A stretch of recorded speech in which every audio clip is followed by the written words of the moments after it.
Well, folks, welcome to one more edition of Politics and Random. Berto Willis, your host. Thank you so kindly for being a part of the show. We are going to have a great show for you today. How are my peeps doing today? I trust everybody's doing just fine. Well, we are back here again, and let me get that link that Brother Radnin wants on the screen to get started with the program. How are all our peeps doing? There we go with the chart. We'll get into that chart in a little bit. Let's see. Welcome aboard. Bridge MCP, welcome aboard. Yvette Avery Herod, welcome aboard. Melanie Keelan, welcome aboard. Michael Rotnin, El Senor VQ.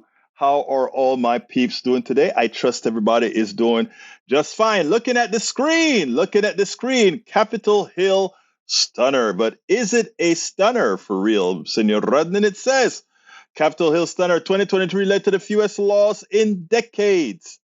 It's hard to believe a chart like that, right? From the 118th Congress. How many years is that? 1, 2, 3, 4, 5, 6, 7, 8, 9, 10, 11, 12, 13, 14, 15, 16, 17. In the last 18 years, it's not that they came close. It's that they have become the least productive, the most useless Congress.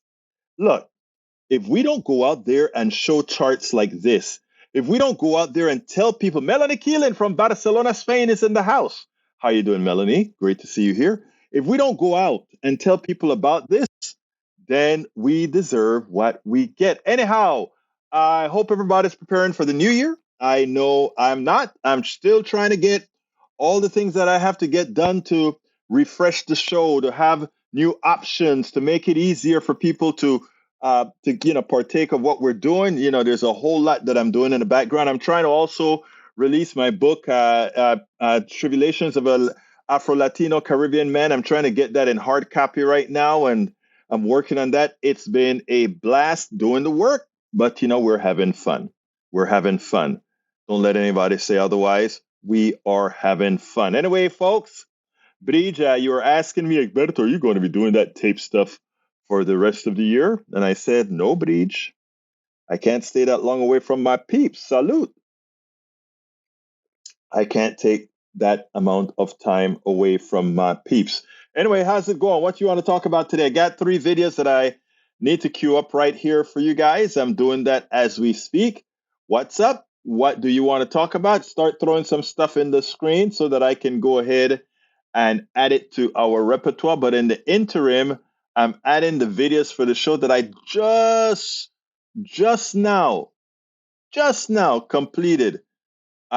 Processing them. You know how that goes sometimes. You kind of get it right on time. So now I'm loading them as I'm speaking to make sure that the videos are racked up. But you know what? One of them's missing. Watch Senator Romney describe. I think this is the other one. I think that's the one. Okay, I think that's it. I think I've got it going. Okay. From Michael Rudden, he says the following: Republicans, only 20 bills passed this year. You'd expect Republicans to be the party of no, you get nothing. But this is frankly shocking how little they want to get done at a time when we need them to work for us. Do me a favor and ask the conservatives what have the Republicans tangibly done for you lately? If they even reply after thinking long on it, you'll hear nothing but culture war nonsense and historical records as an answer. Axios, just 20 bills have been passed by both chambers and signed into law this year, with another current awaiting president's signature. So yes, they are in fact what we all know as a do-nothing Congress. That's far below even historically unproductive first years. The 104th, the 112th, the 113 Congresses in which Republicans control one or both chambers, with Democrats Bill Clinton and Barack Obama in the White House, passed between 70 and 73 laws. 2023 also marks a low point in years long trend towards gridlock. 5 of the 6 most unproductive first years have been since 2011. Shameful, shameful, shameful. But he says, why is it now that everyone is talking about how bad Trump smells, even though it has been said for years? Actually, I don't know. It kind of it started to go viral. There is it started with Kissinger went out and said, "I'm surprised that nobody has yet talked about how bad Donald Trump smells." Well, I'm not sure what that is all about either. I must confess, I really don't know what that's all about. I don't even know if it's mentioned worth mentioning per se, but we do because again, it's out there in the ethos. Melanie Keelan says everything's good here, kind of quiet. Yeah, it's kind of quiet here on the internet as well. Where is everybody? I guess the New Year's about to start, so people are probably doing a lot of other things, getting prepared for the new year. I can understand that. I don't feel the hurt that we don't have a lot of people right this minute watching it live, but they'll catch up in the. I'm pretty sure they'll catch up in the blog posts and in the podcast. Anyway, folks, you are in charge. Before I get the videos going, why don't you tell me if there's something that you want me to hit on before I get specifically into those videos? You know, this is whose show again? This is your show. So is there something before I get started that you want me to knock on before we get going? This is your show. So let me know what you want us to discuss. All right, let's see. MCP says Eric is on vacation. Skiing? I don't know. He didn't tell me where he was going. I thought he would tell you, Bridge. You know, he likes how you admire his pecs. So I figure he would tell you that, maybe with the expectation that you'll come and visit he and his wife wherever it is that they go. Who knows? Maybe, we know what's going on out there in Florida. Maybe he got some ideas from his Republicans in Florida, the people who run the Republican Party in Florida. I'm just kidding. Bridge. I'm just kidding. But I know you know what I'm talking about. Melanie says she really enjoyed the interview this morning. I think that's the one with Richard Wolff. I love Richard Wolff. And you know what? I'm going to be a bit conceited here, folks. I was so, and that was completely unsolicited. I played that interview here before, but it was completely unsolicited what El Señor Richard Wolff said. And you know what I'm going to do? Just for my excitement that he really loves politics done right, I'm going to play a little something that he said. And when he said it, I almost melted. I don't think you could see it in my face, right? But when he said it, for me, it was like, oh, thank you. Please tell everybody about that because I want people to support politics done right for this reason. Check this out, and then I'll take it on the other side. This is what one of the top economists in this country thinks about politics done right. Check this out. Tell me what you think. Let me answer by starting with a compliment that I believe you deserve. You're putting forward ideas, thoughts, inviting people who are not normally on the mainstream media so that the American people can get another perspective. I don't blame Americans because they live in a society that constantly feeds them silly, disrespectful ways of thinking about the world because they're afraid that if people understood, they'd be angry. That's part of the reason I just talked about the inflation. Understand who's doing that to you. At least then you can begin to think in an intelligent way, what can we do to make this situation better? But if you keep believing that the fault is in Mr. Putin or the fault is in Washington, you're not going to figure out how to solve the problem because you haven't yet been able to think through with the raw materials you need. And you provide those raw materials. That's why I'm proud to be here. But let me answer by starting with a compliment that I believe you deserve. You're putting So, when he said that, you probably didn't see it in my face. Like I told one of you yesterday, if I was a different hue, you would see me blush. I wanted to blush there. I probably was blushing there, but you're not going to see my blush. But yeah, so there's no biggest honor than when somebody says that. And yesterday when I played some of the videos, I also noticed that this particular national journalist, who's always out there doing civil rights stuff or whatever, he had something similar to say about politics done right. And he watches, etc., etc. So this is what Mark had to say. Check out what Mark had to say. then I'll take it on the other side. Like I said, I'm doing a little back patting right now, but I'm going to use this in some. I'm going to use this in an email that I'm about to send out, asking people to support the program. Check this one out, brother. Congratulations to you. You've always been stalwart and helped share issues, and we're in a critical moment. Yes, because all media is in jeopardy. Entertainment industry is now shut down, and I'm proud of them. I support SAG-AFTRA strike, the Screenwriters Guild strike. But as all these other media are beginning to consolidate and isolate and move more conservative, we need to continue to do the type of things we do to provide that alternative. And that's what you're doing. And we're all thankful for that. Keep up the good work. Politics done right, y'all. Brother, congratulations to you. I love that. So, folks, give that info to all your buddies and say there is a small media outlet out here that wants to continue spreading its wings and making sure that people are informed, not just in this live program that we do twice a day, but also in the blogs that we write, and the books that we write, and all the other things that we do. We want to keep this stuff going. So let folks know that it is okay. Support Politics Done Right, because again, we are here to do the work. Anyhow, folks, Mitt Romney was asked, and this was funny on Meet the Press. I think it wasn't Meet the Press. I think it was on Meet the Press. They said, hey, why is it that you haven't endorsed anybody yet? Mitt Romney, you have some clout in the Republican Party, not the new Republican Party, but you have some clout on the, what should we say, the thinking Republicans. Why haven't you expressed yourself, Mitt Romney? And Mitt Romney had a great answer. I want you to listen to this, and then we will take it on the other side. Let's turn now to the 2024 race as you bring up former President Trump. Why haven't you endorsed a candidate yet, Senator, and do you plan to do so? Well, because if I endorse someone, it would be the kiss of death. No, I'm not going to do that. Maybe I should pick, should I endorse the person I like least right now? I'm not going to be endorsing President Trump, obviously. I've made that very clear. Look, Chris Christie has done a terrific job so far. I think his being in the race has kept Donald Trump from coming to the debates.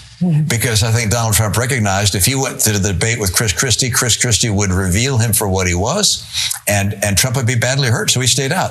But Nikki Haley, she's rising. Right now, I think she's the only one that has a shot at becoming the nominee other than President Trump.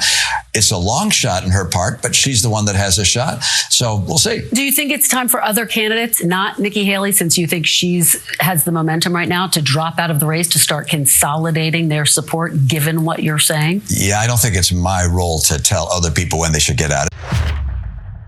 We spend a lot of time deconstructing. Yeah, he said he don't think it is his role to determine who should get into the race or not. Hey, if that was somebody calling into the show, go ahead and call back again. We would definitely want to hear from you. If you're listening to the show and you called in, please feel free to call in again. I think it's up and running now that I can answer it. I think it is up in here. So call back again, and we'll be more than happy to put you on air right away. Bridge MCP says, Donald Trump legal filing slams frivolous bid to hide secret documents.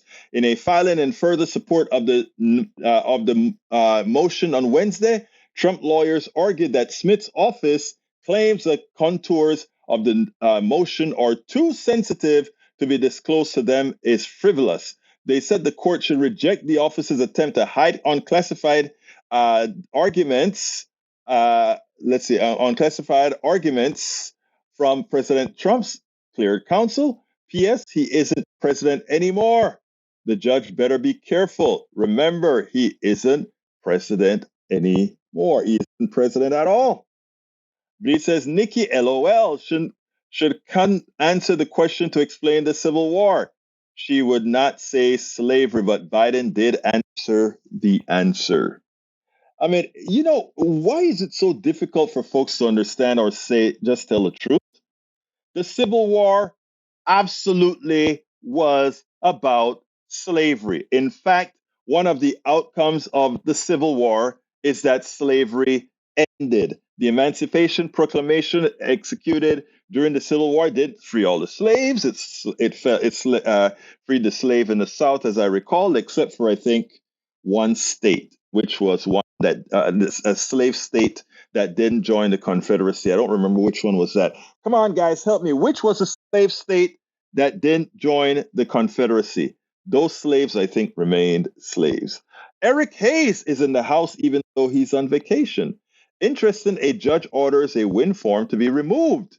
Mining rules via Osage Indian land. I don't know the story, but I can imagine what the reasons would be. The environment for some reason, I don't know. But I tell you, if it's on somebody's private land, whether it be a reservation or whatever, you better pay those people at the reservation or follow their wills. That's how it works. It's the rule of law. It's the rule of law. All right. Anyhow, what else is there what else do we want to cover before we get into the other 2 and 3 videos? What else do we want to cover? Let me hear it. Folks, if you are on YouTube, please be sure to click that up arrow, that not like button. I think it's a thumbs up. Give us a thumbs up out there on YouTube. If you are on Facebook, remember to give us that like. We cannot do it without you. Bridge MCP says 4 slave states stayed in the Union despite their acceptance of slavery. They were Delaware, Kentucky, Maryland, and Missouri did not join the Confederacy. I thought it was only 1. Lee Grant says Civil War was complex. Lincoln said if he could have prevented the war without freeing a single slave, he would have done that. And that's the reason when we have so many praising Lincoln, I have consistently stated Lincoln wasn't some savior for black people, for the slaves. Lincoln's ultimate purpose was to preserve the Union. Thank you for pointing that out, Lee Grant. That is such an important thing because too often people deify Lincoln and Republicans as saying, look, slaves were freed under the Republican Party. Lincoln signed the Emancipation Proclamation. True. But he said it with his own words. If I could keep the Union together without freeing a single slave, I would. But he couldn't. So ultimately, he freed the slaves in the states that joined the Confederacy. Then a lot of them came in and fight. All right, so you are correct, and so that said, Lee Grant, I don't think there's anything complex about the Civil War at all. The Civil War was fought between evil and non-evil, right? In other words, for an evil system versus a system that was less evil. And we got to admit, until people in the South get over the fantasy that somehow treating a human being with indignity should be okay, they would forever be looked down upon. And here's the thing that I try to tell my Southern brothers and sisters. My Southern brothers and sisters that are racist are no less racist or no more racist than the folks up north. The folks up north just know how to do it with class. And believe it or not, that's what I like about the honesty of the South. You know, a lot of my friends that move up to Chicago or New York or Oregon or these places, they'll be like, I don't know how you live in the South, man. You know, with the way racism is and still is, there are still places that you can. And I'm like, I'm going to be honest with you. It is true that, you know, a lot of this stuff went down in the South, but there's a certain warmth in the South. And I've been all over the country, you know. I love you, Bridge, but New York is one of the coldest places outside of the city that I've gone to. I'm talking about, you know, even going to upstate New York, you know, with the group that we went with, it was great. But the people in the aggregate, they weren't and I don't know if it's culture or what, they weren't very friendly. You come here to the South, it doesn't matter who you are, there's a certain amount of, well, when you come here, you'll see that. British MCP says correctly, I could see the union. I would save it the shortest way under the Constitution. The sooner the national authority can be restored, the nearer the union will be to the union as it was. If there be those who would not save the union unless they could at the same time save slavery, I do not agree with them. If there be those who would not save the union unless they could at the same time destroy slavery, I do not agree with them. My paramount objective in this struggle is to save the union, and it's not either to save or destroy slavery. If I could save the union without freeing any slave, I would do it. And if I could save it by freeing all the slaves, I would do it. And there's a thread in there that I want.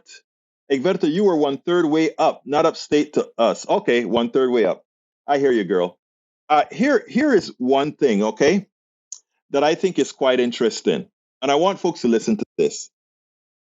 The mentality that Lincoln displayed there, the morality that Lincoln displayed there, is the same morality that we see in Netanyahu, that we see in Biden. For some people,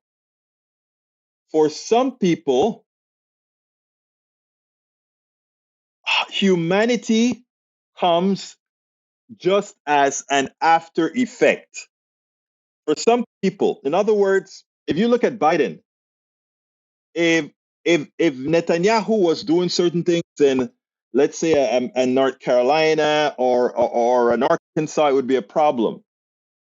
But because it's Palestinians and not, let's say, the Jews in Israel, they can take their time to resolve things. I mean, it's not like they want to kill Palestinians, but if Palestinians die for the ulterior motive of Israel, meaning Netanyahu, then it's okay.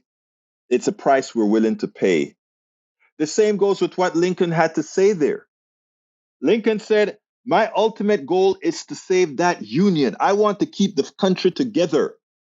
If that means enslaving people, fine. But if it means also freeing them, fine too. In other words, the people were afterthoughts. It's the same thing that capitalism does, right? If people get a benefit from what they like to call free markets, I call it rigged markets. If people get a good from these rigged markets, meaning capitalist markets, if they're good come out, people fine. But the one thing we can't mess with is the structure. Capitalism is the structure. It is thy God. You can't mess with that. Humanity comes below. If you remember a couple shows back, I said the problem isn't capitalism. The problem is where capitalism lies in the chart.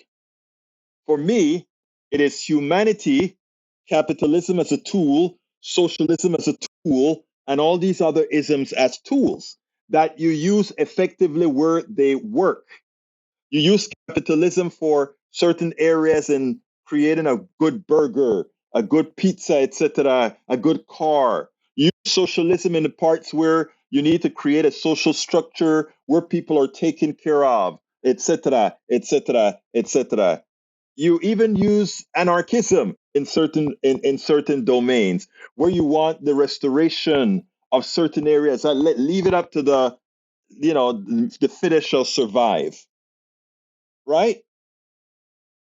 But all in all, on top, you've got humanity. So you got humanity, capitalism, socialism, all those other things that have the good of all those things to execute something.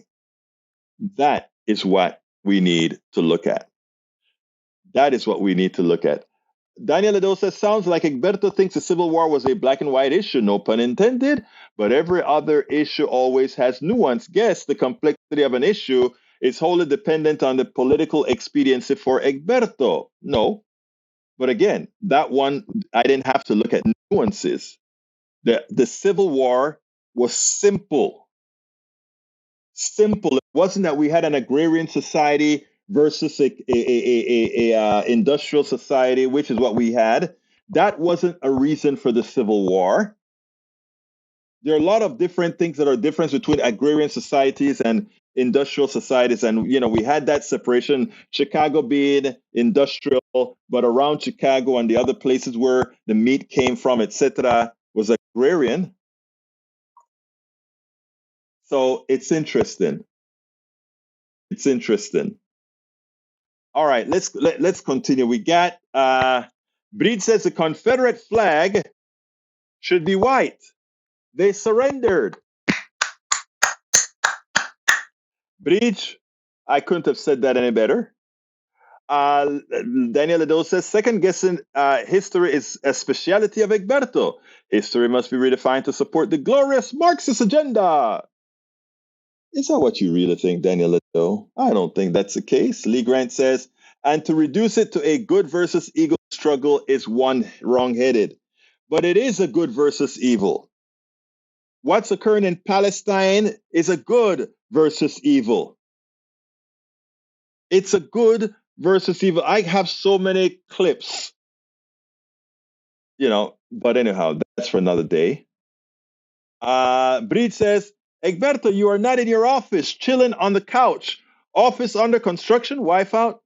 No, I needed a change of pace. I've been doing a lot of writing, and the office was a bit messy and complicated, and it messed with my thought process. So I brought stuff down, and I said I was going to start writing and all of that from here, even preparing some videos from here. And that's what I did, Bridge MCP. That's what I did. And, I'll probably stay here a couple more days and start afresh on January 2nd in the office, cleaned up, of course, swept up, etc. And try to get all that done together. All right, let's see, folks. Let's see if the phones work. Give us a call. I can find the number. Just give us a call, and I'll tell you as soon as I pull up the number, because for some reason I don't have it on the screen here. But you can give us a call at, let me get to the pad. 281-823-7747. 281-823-7747. I will be taking your call if it's your sole desire. But let's go ahead and play this put this on the screen for Bridge MCP, which is what she wants. It's going to be blinking a bit, guys, but you can live with it for a few seconds. Here we go. It says, the screen says, some people mock, some people help. Character matters. If you get that, work on yours. If you don't get that, work on yours. So I repeat, some people mock, some people help. Character matters. If you don't get that, work on yours. All right, before I get people going crazy, I'm going to remove the blinking screen until we can do better than that. I don't know what's wrong with that. All right. Daniel Edo says the split in America is a good versus evil. For your information, Egberto, you are on the side of the evil. Let me see. I want to explore that. I do want a woman to have control of her own body. You don't. Good versus evil. I want a great social safety net where government is large enough to take care of its own. I want that. You don't. Good versus evil. I realize that a lot of the migration that is occurring across the border is caused by American policy towards South America, Central America, and the Caribbean. Exactly. And that has caused the dislocation of many people in Haiti. The rice farming went down the trail, and Clinton has already admitted to U.S. policy causing that. In Venezuela, by having an embargo on Venezuela, destroyed the economy, even as Venezuela is standing on the largest oil resource on the planet. But we don't want that controlled by socialist government. So We starve the people, which we cause the migration to the United States. People are screened so bad they're going to Panama, the Darien jungles, where many of them die. So we realize that. So we want the people that are at the border to have some humane entry into the United States for a problem that ultimately America caused. We are following what Jesus said. Open your door to the foreigner. Open your door to those in need. I believe in that. Daniel Ledo does not. Good versus evil. I believe that we should have something called a basic income so that the deficiencies of the capitalist society as we have today, which will leave some without by requirement. Our economic system requires that you have a certain level of an underclass. We can go into the numbers as to why that is that reality. We can go into that.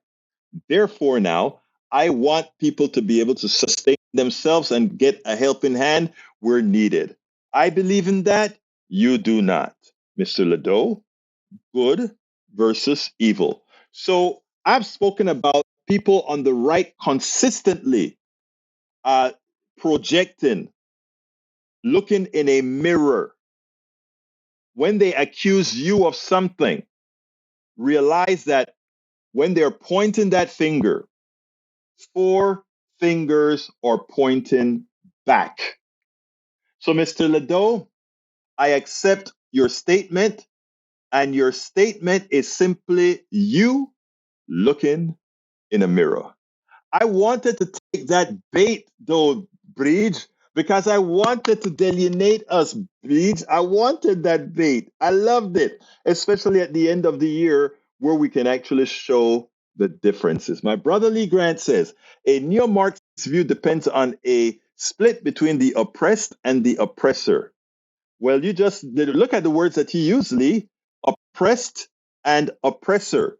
That implies a split because you have a group that is putting another group under its thumbs, under its boots. The way you expressed it already proves what I'm doing is actually the right thing. Let's see. Eric Hayes says, Egberto, America has oil as a resource. We don't need Venezuela. That is our current government pushing the crap, just like making Iran relevant again. False. You see, again, I would agree with you, Mr. Hayes, Eric Hayes, if oil was a commodity belonging solely to the United States and that we decided we couldn't do anything but use that oil internally. As it turns out, that's not the case. Oil is on a global market, and that is why oil, even though we produce it here, it fluctuates with whatever the global market says the price of oil is. Venezuela oil coming onto the market will automatically devalue our oil here in the United States. Any oil glut that comes onto the market, all the drilling, even as we are the largest oil producer in the world under Biden, I must say at that, which I don't like that we're the largest oil producer. I don't like that we're producing so much oil, but even so, even though that's the case, let's be real. What you're seeing here is us wanting to make sure that Venezuela is there when we need it, but we don't want them developed until we can control their government. Okay? Understand the complexities. It's not really complex. It is simply the bullying aspect of our foreign policy. All right, let's see. Daniel says literally everything you are describing is evil. You don't understand what you're doing. The consequences of your good is suffering.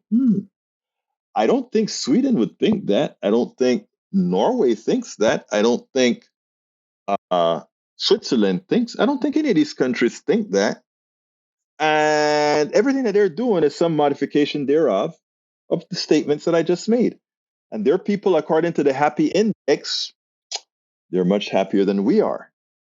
So as we die, as we lose our well-being, as we lose our property, as we lose our wealth to a select few, those other countries are doing just fine.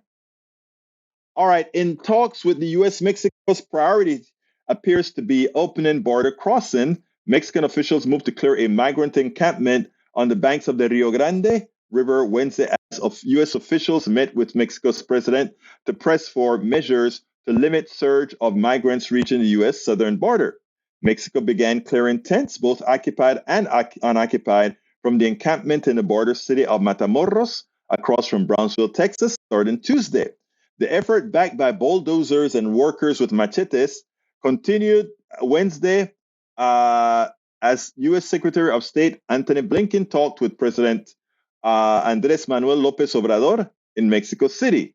López Obrador has said he's willing to help, but he wants the progress in the U.S. relationship with Cuba and Venezuela, two of the top sources of migrants, along with more development aid for the region. But Mexico's top priority appeared to be getting the United States to reopen border crossings that were closed because of the migrant surge. Great. America jobs, not Venezuela or Iran jobs. See the freaking point, and more tax revenue for your progressives.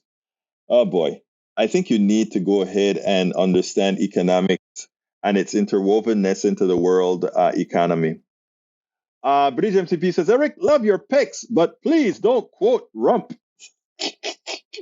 That is funny, Bridge. Robert Davenport is in the house, and he says, self-delusion, thinking they can live on this planet without interacting with other people. They do not think they need government while driving on public roads, using currency, using electricity, LOL. Not only that, the first time they need any help, they said, oh, government, please help me. The funny thing is you go to Appalachia. Appalachia is one of the areas with the highest amount of people, some places north of 50% on public assistance. I want you to think about that. And you know who these people are voting for? Trump. Trump. The person that will get rid of their basic income. We have a lot of work to do, folks. We have to get our activists to go into our motherland, to go into Appalachia, go into the ghettos, go into the barrios, and really tell some truths. And that's what I am here for. That is what many who are doing this work that we are doing right here, all of you, because you guys are our supporters as well. All of you are doing this important work. Well, you know, interesting for the screen. Bridge, you're really screening me up today, girl. Let's go ahead and put it on the screen. It's a little bit harder to do on this particular machine, but if Bridge asks for it, Bridge gets it. When the women says, Egberto, do that, I do it. So here we go, Bridge. For you, girlfriend. Here it is for you. I think it's up on the screen. It says, regarding the poison of the blood, the whole point of America is that we do not have and never have had a common blood. We do not have and never have had a common religion or common ethnicity or common heritage. What we do have is an uncommon set of ideas that all people are created equal, that they are endowed by their creator with certain unalienable rights, life, liberty, and the pursuit of happiness. That and not our blood is what makes us American. Love it. Love it. And you know, that is a part that we give kudos to the founders of this country. I am not an avid lover of the founders because, like I said, the founders threw black people under the bus to get the Constitution. As usual, they created a document, and for those people that they could throw under the bus, they did. Because what was more important was the formation of the country, not morality. Same thing that's happening in Israel, same thing that happened in Panama and elsewhere. But the one thing that they did that we should honor is to create a constitution that could grow, a constitution that could become moral. And while it's not yet completely moral, we are, in fact, getting there. Lee Grant says we all can't be culturally and ethnically homogeneous, high trust societies like those in Scandinavia. What makes Scandinavia a high trust society that you think? Lee, and I say this respectfully, you think that having a certain culture, a certain way of acting, somehow makes that culture more acceptable, more moral and in using your words, make it more make it a trust society. The funny thing about it is, if you take a look at the European societies, what you find, I hear, Grant, you come and you talk about the criminals in the streets of Houston, or the criminals that are out there picking pockets or doing those simple things, right? They're criminal activities. But the biggest criminal activity of all, if you really want to be honest, when it comes to killing fields, okay? European culture. European culture went all over the world and killed and assassinated and murdered. And I mean, look, the value of life is not something that the European culture has ever excelled on. Now we come to the United States and we try to form a constitution and laws that govern how we should behave, etc., in the aggregate. But as soon as it's not in our best interest to use those laws, we murder. You know, Noriega doesn't do what we want to do. We kill 10,000 Panamanians. We allow Israel to kill over 20,000 Palestinians. We go into Haiti and we kill a lot of people. Santo Domingo kill a lot of people. The biggest group of people killing on other people on this planet has always been, in the latter centuries, Europeans. I'm talking about killing human beings. We always complain about Iran may get the atomic bomb. Who is the only country that has ever used the atomic bomb? We, the United States of America. So we are the only country that any rational person can say, it's the only country that has been known, or it's the only country that we know has the guts, has the morality to use an atomic bomb. And you know how we know that? Because we're the only country who has ever done it. You know, we talk about morality. We go around the world and hold on to dictators that allows us to pilfer the natural resources. You don't learn this in school, Brother Grant. So I understand that you don't know it. And the books that you read are books to nurture your belief in some sort of a white supremacy and being able to say some cultures are better than others. But the thing about it is, you don't know about too many cultures. Have you gone into the depths of Africa? Have you gone into the depths of Asia that nobody makes that you don't hear about right now? And you don't hear about it because who cares? Americans don't care. They don't care that there's civilizations living throughout this world today, living in harmony, living long lives, living healthful lives. But you don't know about them. You know why? Because in this country, we burn books.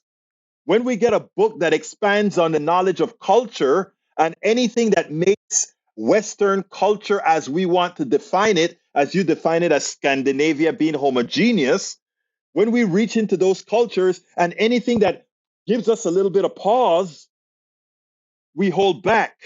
We don't want people to learn. But there are cultures over cultures. There are subcultures right here in America. Subcultures in America and around the world. So whenever you make a statement, my brother, you know I love you. You come here every day to be informed and to also expand your mind. But a statement that says we all can't be culturally and ethnically homogeneous, high trust society. That is one of the most white supremacist statements because it was catered followingly with another word. Okay? And that is what you need to understand. It is something one has got to understand. So thanks for bringing that up, though, Brother Lee Grant, because that is what you were taught. That is how you were reared. I can't not like you for how you were reared. I can't not like you because you have been, by design, ignorant to the rest of the world. I can't not like you for that. I can care enough about humanity. I can love humanity enough that I can say, Brother Grant, I'm going to continue to hold you under my wing. I will continue to hug on you. I will continue to love on you because I understand that the culture that you were reared in that had made you believe that somehow it is superior to other cultures, in as much as that culture has caused so much pain around the world and used the trust of others. When you talk about a high trust society, when the settlers came to America, this high trust society did not live up to any of the treaties signed with the people here. Okay, this country this country and the countries that you like to call high trust societies cannot be trusted. Ask the people who formed all these places, this country. Ask about the Black Hills. Ask about all of these places. I'm sorry. European countries cannot be called high trust societies because treaties are not maintained if it goes against the capitalist nature of what they want to accomplish. Lee Grant says, Egberto, you have no idea how I was reared. Yes, I do. I don't know how you were reared. I can infer based on what you say how you were reared. Just like I can infer how Bridge MCP was reared. I can be informed by Bridge MCP's actions of not only how she was reared, how she has allowed herself the latitude to think. Right? It's important. Bridge MCP says, Egberto, if you were never bullied, you wouldn't understand. If you were never exposed to certain things, you would never understand. If you are a white male, you may not understand. However, you can have empathy. That is a human moral. Let that sink in. My inference, Lee Grant, based on your wordiology, is absolutely correct on who you are, sir. Okay? I have absolutely no doubt based on the history of your comments. Based on the history of your comments, I know exactly who you are.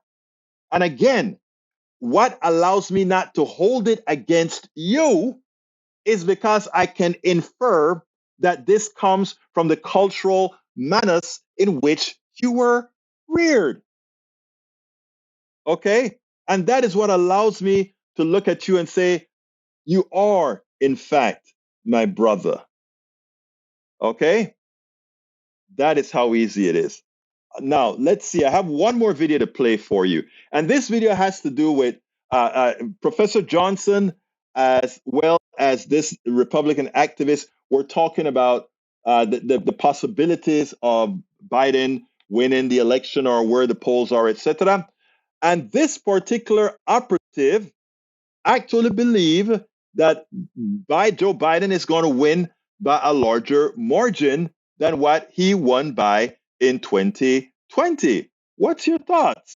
But let's go ahead and play that, and then we'll take it on the other side. Jason, the election is still 11 months away. I think there's plenty of time to turn polls around. The Post points to some potential ways to do that. Ramp up the campaign presence in battleground states, direct activism on how to get the word out, regular campaigning. What do you think the Biden campaign should focus on? I don't think this is a messaging issue, Simone. It's not. Like, if anyone is actually paying attention, the numbers appear to be good. What Joe Biden is facing is the headwinds of people still recovering from the pandemic. You can tell me the economy is great. And we saw, as I've predicted before, we saw a slight bump in his numbers after Thanksgiving. But if people don't feel it, they just don't feel it. Unfortunately, I think no matter how much Joe Biden shares his message, no matter how much he may campaign, no matter how much they may ramp up actually putting efforts into black communities and black men and Latino men, which are areas where they really need to focus, his best bet in 2024 might be that he's running against someone who can't make a better case. Because at this point, I think it's already set in. I think people feel the way they feel about Joe Biden. They find him to be a disappointment. They don't think he's done enough on the economy. I think the only way he can change that is saying, yeah, you may not like me, but the other guy is worse. Because messaging and talking about the numbers is not enough anymore. Stuart, what do you think about this? If you were advising the president, what would you say is the best strategy? And let me just tell you, I think that this fighting about the poll number situation is a moot point, because there have been some, good polls that have talked about that have shown the president up over Trump. But there have also been some not good polls. I think people should just campaign. But that's just me. What say you? Look, I think the central issue here is, Biden is not a poll-driven candidate. Now, there are candidates that get in races because they have good poll numbers and they run on the idea of electability. That's not his message. His message is that he's trying to save the country. And I think the comparison with Trump is going to be stark and dramatic, and is really going to be a turning point in American history. In 2012, when I was working for Romney, on election day, Romney and Obama both had 50% favorables. I don't think we're going to see anything like that again for a very long time. So I think part of the coverage of this is based on a sort of outdated world in which 70% of the opposing party doesn't believe the president is legal. So once you don't believe the president is a legal president, what can you say? Well, okay, he's not legal, but he's doing a good job on inflation. There's no message that's going to reach these people. I actually think Biden is going to win by a larger margin than he did last time. And I think it's actually going to be an easier race. That is a bold prediction. Okay. Well, folks, I cannot agree more with that statement from both Johnson and, sometimes I think about what the GOP operative is saying, that just maybe we may get a big surprise, that people just get sensible.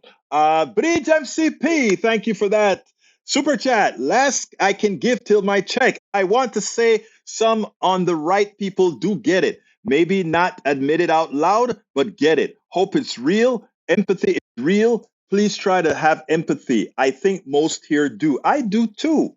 And I want to address Brother Grant again. He says, Egberto seemed to imagine me learning in a one-room schoolhouse in Arkansas. No, I don't. I have too much respect for you to simply put it down to a one-room schoolhouse in Arkansas. And not that a one-room schoolhouse in Arkansas wouldn't be a great education. I mean, that doesn't specify what an education, good or bad, would be. But here's what I want to say. I do understand, because I've seen it, how the right-wing sphere is so effective of twisting people's minds, because nobody here is stupid or nobody here is dumb, but there are key points because of how we were reared that certain things work. And we have to fight against those forces. I've had to fight against those forces. But, it's actually time for us to close out. I want to thank Bridge MCP once again for a great super chat. I want to thank all of you who support us. I want to remind all of you to support the program. Become we have a free newsletter, of course, politicsdoneright.com/newsletter. But I'd like to urge you to also support, become a paid subscriber of our newsletter. It's a coffee a month, or so. If you can provide a coffee a month. That is at politicsdoneright.com/newsletter. politicsdoneright.com/newsletter. And of course, you can find all the different ways in which you can support this program by going to politicsdoneright.com/support. Anyway, folks, I got to get out of here because it is that time. So you know how I end this, baby. Thank you so kindly for being here. My name is Egberto Willis. This is Politics Done Right. And you guys know how I end this baby. I am what? Out. We spend a lot of time deconstructing the news, trying to parse it into a form that everybody can understand. We try to find those little nitpicks where it flies above the fray, etc.